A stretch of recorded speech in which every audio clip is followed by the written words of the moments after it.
I am curious though for you. Are you worried at all the fact that they don't have a real backup quarterback? I mean, Geno, he gets hurt sometimes. He gets banged up, and he's got some barky knees, and he's literally one bad hit away from Cade Klubnik being the starting quarterback every week.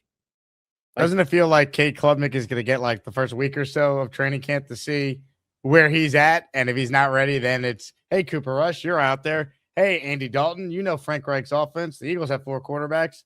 We'll bring you in. Because I'm with you, Ryan. I mean, if you're Aaron Glenn and your job is on the line, God forbid something happens to Geno Smith where he's unavailable for several games. I mean, that could be the difference in whether or not the Jets win those games and Glenn has a job next year. You're not getting to the promised land, like you said, with Geno if he gets hurt. I mean, I think you're playing a dangerous game here, Jake. I think this feels very reminiscent of the fact that the Jets didn't take a quarterback in the draft again last year, or until Cade Klubnik this past draft, but 2 years ago when Aaron Glenn decided not to draft a quarterback, right? Like I think they got to be a little bit smarter here and try to be a little bit more aggressive in finding a backup quarterback behind Geno Smith, because I just don't like the idea of Cade Klubnik being the starting quarterback for potentially, let's call it 7 or 8 weeks of the season. I mean, we didn't expect Brady Cook to play as many weeks as he did last year, right? And I understand they were quietly not tanking, but that's the problem with this season, Jake, is like if Geno goes out, you've lost the fan base. Like the fan base will have nothing to tune into offensively. I love Brees, I love Garrett, but you've seen it don't matter if you have if you have no actual quarterback back there, those guys are useless on offense. And it's tough for them to get going because teams are going to know I'm facing a quarterback that has no idea what the F he's doing back there. If Geno goes out and he gets hurt, Cade Klubnik, he's an unknown. And I think everyone that's saying, oh, Cade has a real chance to prove himself. You are on, you're trying to lean on the side of history that rarely ever happens. Like more often than not, I think fans don't understand. There's a reason quarterbacks go that late in the draft and they don't ever develop into a backup even or a starting quarterback.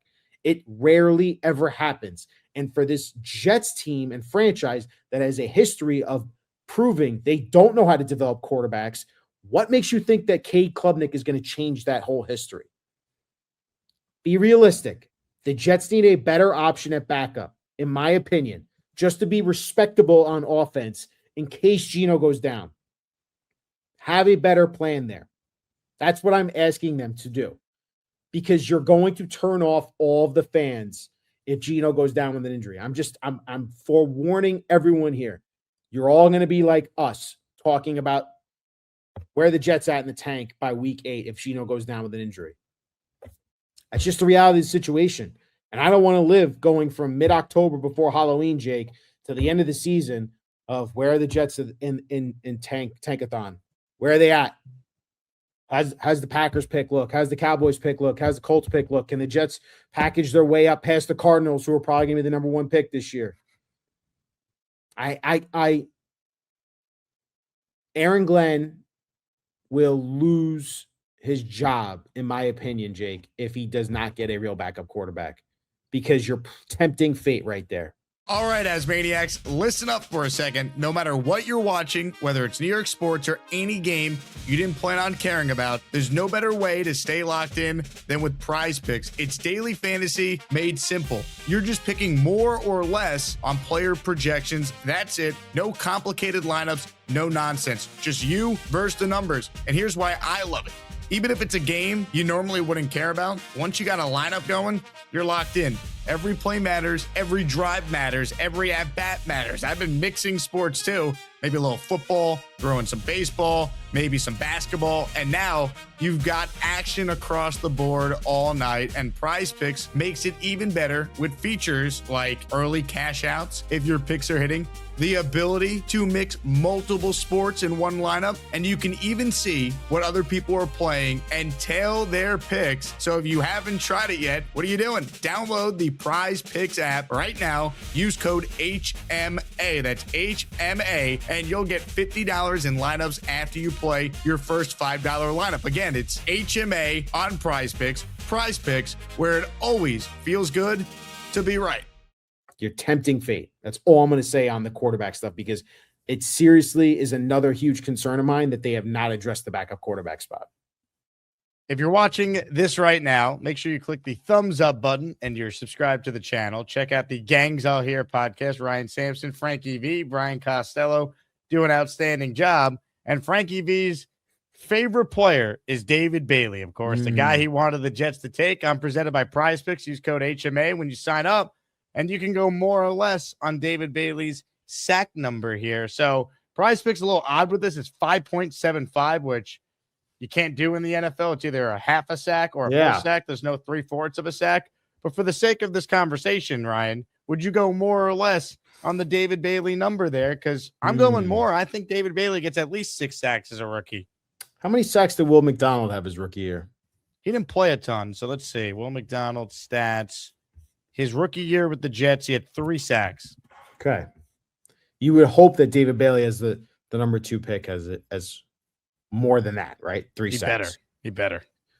I'm going to say over 5.75 sacks. I would say 6 to 8 sacks is a reasonable number for David Bailey. I don't think he reaches double digits.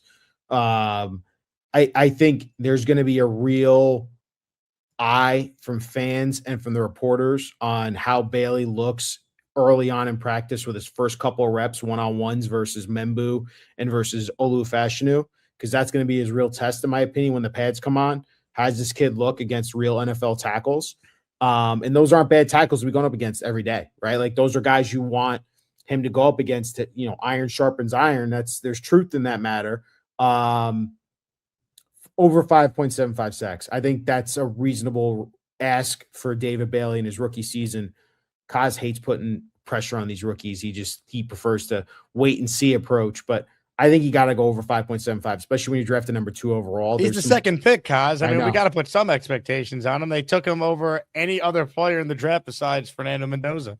Exactly. So you gotta think that the kid's got to produce. He's got to produce. I'm not asking for double-digit sacks, but if you give me 6 to 8 sacks, preferably 8, I think that's a pretty solid rookie season for the kid at number 2. You would hope he's on the ascending trajectory, obviously, because the Jets passed up on a lot of talented players that he's going to be compared to, especially the guy across the street in Narvell Reese. I would say over 5.75 sacks is fair. Oh, yeah. If he's bad, we blame only one person and one person only. Frankie V, the tank man himself. We're blaming him because he is responsible if David Bailey is not any good. And kept comparing him to Nick Bonino, I think, from the Bronx. Yeah. He kept comparing it to Nick Bonino. I'm like, those are pretty big shoes to fill, buddy. I don't know if we're going to get there yet, but we'll see, man. Lofty praise indeed. Couple quick hitters I got for Ryan here at the end. I want to remind people that we're headed to Vegas at the end of August. We're going to be attending Circa's contest sign-up weekend, broadcasting our show from their radio row. All the info about Circa Sports betting contests are available at circasports.com. Of course, they got the Pro Football Picks contest, the Circa Survivor, the Circa Grandissimo, $30 million in guaranteed prizes. Sign-ups start at $1,000. You got to sign up in Vegas to be in. So if you're a big-time football fan, football gambler, these are the best preeminent sports betting contests for you. Love Circa. Can't wait to be there at the end of August. Hopefully I win some money like Ryan did in Atlantic City. We're going to win some money in Vegas at Circa Sports. Check it out, circasports.com, for all the info on each of these awesome pro football betting contests. Ryan, besides David Bailey, who we just discussed, give me the Jet rookie that you were the most excited to see up close and really get to watch this year. I mean, I feel like the popular pick is Kenyon Sadiq, but I think since that's such a popular pick for everyone, and I don't think he's actually going to play as much as people think, because I think Mason Taylor actually has a chance, considering they took him in the second round last year, to get more reps and actually be the starter. I'm going to say Omar Cooper, because I think Omar Cooper has a legit chance of being one of the starting 3, considering the depth chart that's right now in this Jets offense. So Omar Cooper Jr., I think, has some really special, fun tools He can play inside. He can play outside. He's tough in the air with the catch. Not a big kid, but he's fast. I think Omar Cooper Jr. can carve himself into a nice role in this offense, more so than Kenyon Sadiq with Frank Reich, because again, the Sadiq pick still boggles my mind, drafting a tight end 16 overall when there are other players on the board like Mekhi Lemon that you could have drafted. But do you like it better knowing they ended up with Cooper later on in the first round? I do, right? But I still wonder how much this guy, there's only one ball, and you got Breece Hall, Garrett Wilson, Adonai Mitchell, Omar Cooper Jr., Mason Taylor. How are you getting Sadiq the ball? His number 16 overall pick, you would hope he's getting the ball a ton. I don't think he's going to be Brock Bowers. Like, that's the truth. So Omar Cooper Jr. is my pick. I think he could be fun. I think he can make some plays in training camp where people go, whoa, look at that circus catcher. Whoa, he just burned Brandon Stevens downfield. Like, did everyone see that? Like, so I think he has a real chance of making an impact for this Jets offense, especially in year one. Another quick hitter for you, and it's a perfect segue. Who is the number 2 pass catcher behind Garrett? When we look back on this year, we know Garrett's going to get the ball the most, assuming he's healthy. Who's number 2? Are you talking about in just terms of receptions or production overall? Let's say targets, because in production overall, I feel like you'd say Breece, right? Yeah, that's kind of where I was leaning. Is like Breece, I think, is actually going to be a pretty good receiving back again this year with Geno. I'll bite the apple. Adonai Mitchell. It's by the hype. Let's see what the kid's got. If you guys paid attention to 2022 Geno Smith, he was able to extend the field a ton with DK Metcalf and Tyler Lockett. He made some huge plays with those guys. Jackson Smith and Jigba, I think, came the year after. I actually think there's a real chance for Adonai Mitchell. If he can realize his full potential, he could stretch the field, and Geno will throw the ball downfield to him. There will be some picks with that, but I think Adonai Mitchell, if he reaches that potential, you're talking about a legit number 2 to Garrett Wilson. He could be really a nice wide receiver for the Jets. And if they found him in a trade that ultimately netted them 2 first-round picks and Adonai Mitchell that turned into a real number 2, it's a home run.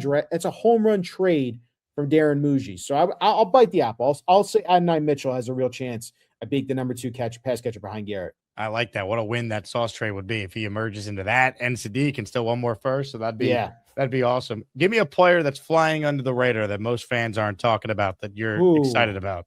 Who's a player that's flying under the radar? I mean, it'd be chalk for me to say T'Vondre Sweat. That's a good one, though, because I think people forget they were so early on in the offseason. The Jets traded Jermaine Johnson for him. Again, he was my breakout guy in the offseason when we talked about top breakouts for the Jets this upcoming season. I just like the player a lot. The film that I watched on him, this guy's he is a mauler. He is a straight up game wrecker. The him not being in shape, the questions about his attitude and mentality. I think those are legit, but I wonder with someone like Harrison Phillips next to him on the defensive line, a guy who's a captain on this team, you would hope, and is a real leader in that locker room. I think he can get T'Vondre Sweat motivated, and the kid's playing for a contract, right? Like, he's in year 3, he'll be going on year 4. Like, he needs to prove that he can be an everyday starter. I wonder if that guy can really be a huge impact force for this defense. Get some sacks, be that run stuffer that you were, and help make this defensive line actually a weapon for Aaron Glenn and this defense. Because could you imagine, Jake, if you got Harrison Phillips and T'Vondre Sweat up the middle, stopping the run and making some impact up the middle, and then you could free up the one-on-ones for Will McDonald and David Bailey on the outside? You dream about the defense actually improving. I think T'Vondre Sweat's a key. The Jets have not had Quinnen Williams was a superstar. I'm not saying T'Vondre Sweat's going to be a superstar. But if you can get, I know this is crazy to compare, a Chris Jenkins-like impact from T'Vondre Sweat, because that's who I liken him to, is like a big body who can make a huge, nasty, mean impact to that defense. It could be fun. But are you motivated, big boy? Are you ready to rock and roll and show that you are worth what that pick you got? And at the same time, that you can prove that you can be that reliable starter, because the word's still out on you. But the talent is undeniable. And that's why I think he's flying under the radar a little bit, because it's like you talk about Bailey, Sadiq, Cooper, D'Angelo Pons, talk about Minka Fitzpatrick joining the defense, Demario Davis. What is Jamie and Sherwood? All these guys, right? And then you talk about the offensive, Garrett, Brees, Geno, Mason Taylor. Like, you're like, oh my God, T'Vondre Sweat. We're not talking about him. And then when you see him on the field, Jake, when you see him on the field for the first time, you're going to go, who the hell is that guy? Oh, it's T'Vondre Sweat. He's massive. So if he starts bulldozing Josh Myers and Joe Tippmann in practice, don't be surprised, man. He can make a real impact. I feel like there's a chance that you're going to see those tweets from Kaz and Hughes and those guys going, man, T'Vondre Sweat just wrecked a Breece Hall run in the first rep of 11 on 11. I could see it. From your lips to God's ears. Love it. Ryan, where can people find you? Listen, follow us on the New York Post Sports YouTube channel. We're going to be getting ready to rock and roll, just like Jake said, for Gangs All Here. We're going to have our training camp preview coming up here this week. And obviously, if you like Yankees baseball, I'll always throw that a plug. Do a fun show with Joel Sherman, Pinstripe Post, for all you Yankees fans who are also Jets fans. We talk about all things Yankees as they are currently going through another June swoon that carries into July, which carries into the trade deadline, which means you need reinforcements, which then they get you back in August and September when Judge comes back, and they'll hook you back in just like me and Jake, and then we're back in the playoffs, and they're probably a first-round exit again. But come tune in and watch us on the New York Post Sports YouTube channel as always, Jake. Hey, here's the deal. Just got no chance unless you click on that like button. And you got to make sure you subscribe to the Jake Asman Show. You don't, you can get the f*** out. Now let's go, Asmaniacs. We're built for this shit.